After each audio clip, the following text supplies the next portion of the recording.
Good evening, ladies and gentlemen. After a year of doing practically nothing, I've decided that it's about time now to become more active on this channel. What this means is that I'm going to go back to vigorously jumping on the yellow belly of the corporate media superstructure. This video and any that I do like it in the same series are going to be shorter and contain less in-depth analysis because of course deflating this nonsense is so incredibly simple that a child could do it. And the name of my new series is Bad Journalism, which is essentially about debunking so-called facts and so-called statistics and studies that have become bandied about in the media in order to cause alarm and cause controversy where essentially there is none. So what I'm going to be talking about is this recent claim in the media, namely by Salon and more importantly Salon's source the BBC, that, and I quote, the UN estimates 95% of all aggressive and denigrating behavior in online spaces is aimed at women. And of course the problem with this claim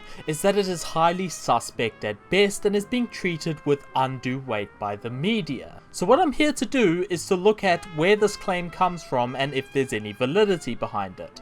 Now normally I would give you the quote in context, but basically there is no context here. The article just flatly states the UN estimates 95% of all aggressive and denigrating behavior in online spaces is aimed at women, puts a full stop after it and treats it as if that's it. So one way this quote can actually be broken down is by asking what methodology did the UN employ to come to this conclusion? What sort of sensible study would result in this conclusion? What definition of aggressive and denigrating behavior were they working from? And what method did they use to estimate this? And note that, estimate.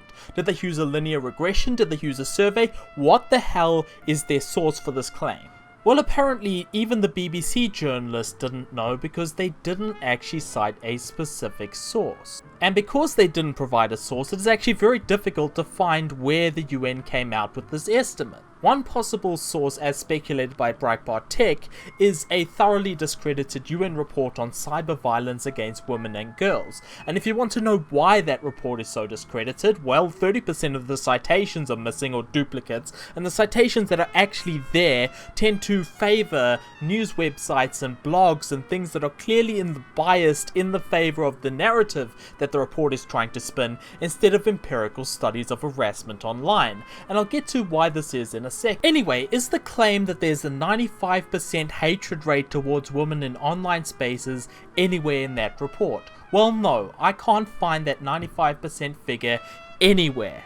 There is a claim of 73% of women experiencing online harassment in an infographic that cherry picks only the data that the report wants to present, but as far as I've read, there is absolutely nothing in the report that supports the conclusion that the media has come out with. So if the report isn't the source, what is? Well, what about the person mentioned in the very next paragraph in the BBC article? Maybe this statement is meant to be linked to her. Well, Google says no. Okay then, what about just Googling looking for this phrase in general? That also doesn't return any usable results. All roads lead back to the BBC article as the source of this claim. There is no primary source as far as I can find, which all forces me to conclude that this is just something that the author of the article just made up, unless they can provide me with a proper citation. However, it should also be pointed out that what the UN estimates the online abuse numbers at is completely, totally, and utterly irrelevant. Why? Because empirical studies into online harassment have been done by the Pew Institute and other organizations, and the results of those objective empirical studies show a completely different picture than the UN and the numerous alarmist, unscrupulous journalists who don't really care about reality or the truth would have you believe.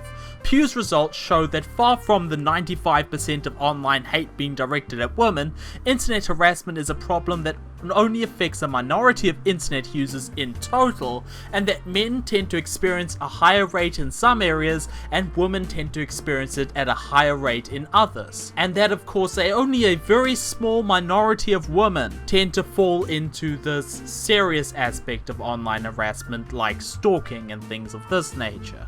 This is actually supported by research in the UN report, which states that according to a EU study, only 18% of the female populace in Europe were found to be victims of serious internet harassment. This is about as far from 95% as you can possibly get. So at the end of the day, who are you going to trust? A empirical study from a highly respected research organization, or an estimate from an organization with a very clear and blatant ideological bias that underpins all of its so-called research? When you go looking for a pandemic, you're absolutely 100% sure to find one. It is that simple. I've been Dangerous Analysis. Thank you to all of my subscribers, and as always, good night and good luck.